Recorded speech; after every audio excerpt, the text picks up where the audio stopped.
This recipe is near and dear to my heart. This is the very first thing I ever remember learning how to make, and it was at my grandma's house, sitting at her old wooden table, and I would be given a bowl full of butter and flour, and it was my job to rub the butter in. It was ice cold, and I remember her telling me stories about the good old days, like everybody would, and telling me how she did without, but they always had biscuits on the table because they were cheap to make and plentiful. You want to start out with 2 cups of flour. That's all-purpose flour, 300 grams. To that, you want to add in 2 teaspoons of baking powder, or 8 grams, and 1/2 teaspoon of salt, or 2.5 grams.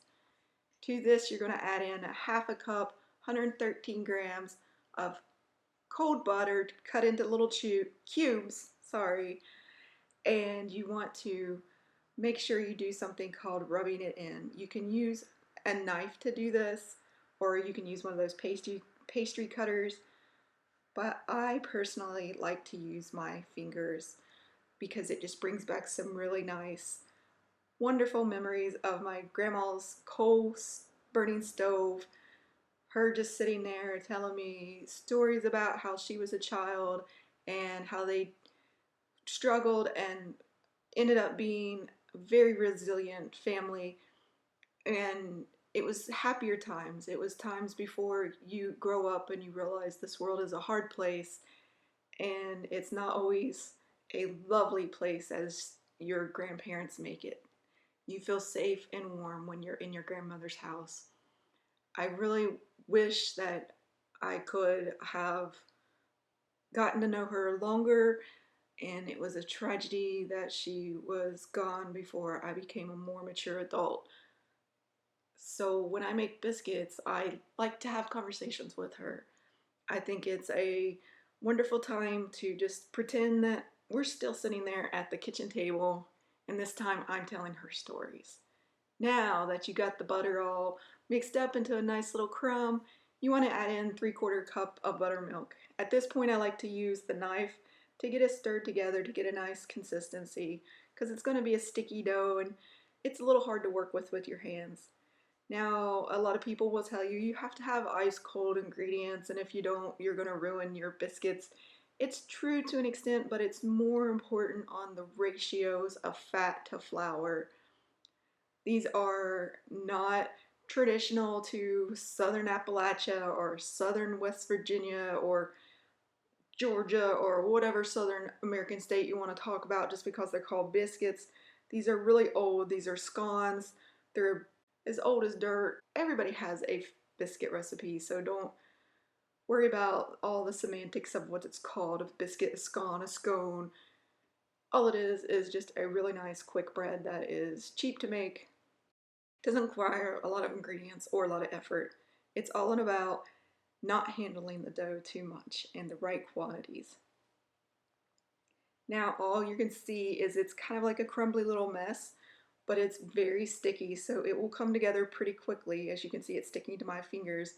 And all I'm doing is I'm just bringing it together and squeezing it gently so I can get a nice cohesive lump. And as I do this, I like to put some folds in it. The folds will give you some layers. They'll give you that nice flaky, traditional American, bigger than a cat's head biscuit. Now, you can make these as tall as you like or as short as you like. I'm going to show you the traditional cat's head biscuit, the one that you would use with biscuits and gravy, so you'll know what to expect. And as you can see, it's starting to come together really nicely. You're not handling this dough a lot. You don't want to handle it a lot. It's a lot like a shortbread recipe. The less you handle it, the more flaky, the more tender, the more lift you'll have. That's what you're looking for. And if you start manhandling this dough, you're going to get those hockey puck, really just terrible biscuits. We've all had them. We've all made them. I made a lot of them in the beginning when I was learning how to make these, and as an adult, even after being taught by my grandmother who had amazing biscuits. And she also liked to make them with lard originally, but due to health reasons, she switched over to shortening or butter or margarine. It really doesn't matter what type of fat you use, you just want to use a nice quality fat. The lard is really good with savory dishes.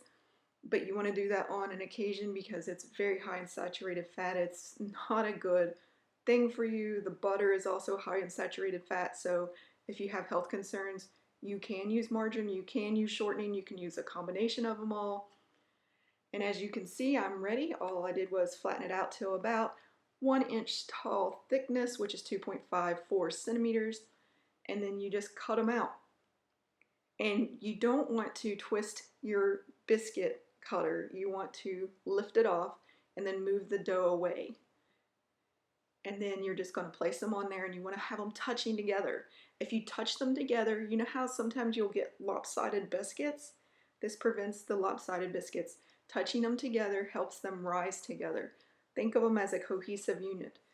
I took a long time for me to figure that out. I always wondered why I'd have lopsided biscuits. And one day I read the back of my favorite baking powder can, and they said touch the biscuits together. So I tried, and all of a sudden my biscuits no longer fell apart on one side. They always stayed really nice and tall and pretty much uniform overall. And as you can see, I'm getting some really nice layers. Even you can look on the right, you can see the layers in the biscuit dough. It's really nicely done. I'm kind of proud of these. I was actually surprised that I did well because I tend to screw these up when I'm trying to film things.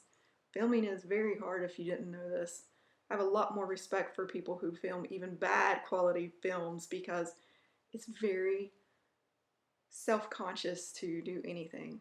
Now this last one I have left over, a lot of people put on their recipes that they played with this and this is where Play-Doh came from. That's completely untrue. Maybe they thought that's the truth. No one in our family ever wasted biscuit dough. They would use every little scrap. This would be the goofy biscuit that I would reach for because I always felt sorry for it because it was misshapen and a little bit wonky. I'm going to manhandle the dough a little bit so you can see the difference, and I want you to see what they turn out to look like. You bake these in a really hot oven. If you have a light pan, 475 or 250C. If you have a dark pan, you want to use 450 or 220C. Now I'm going to use the leftover buttermilk and I'm going to rub it on the top. All this does is give you a nice little golden covering. You don't have to do this, or you can use an egg wash, or you can use melted butter. I just like to use the buttermilk because once again, it was a waste not, want not situation growing up in my family. We were very poor. You bake these 15 to 18 minutes or until golden brown on the top, and you'll want to let them cool slightly before removing them from the pan. As you can see, they are bigger than a cat's head, and you heard it all the time. Maybe you did, but I never heard it growing up. I'm throwing it out there anyway, just so you'd know. Look how steamy, hot, and flaky these biscuits are. They're actually so hot that they kind of burn me a little, so give them a few minutes before you try to eat these. They are delicious. As you can see, a nice lovely golden brown on the bottom as well. I hope you enjoyed this recipe. It's very, very personal to me, as it's the very first thing I learned how to make.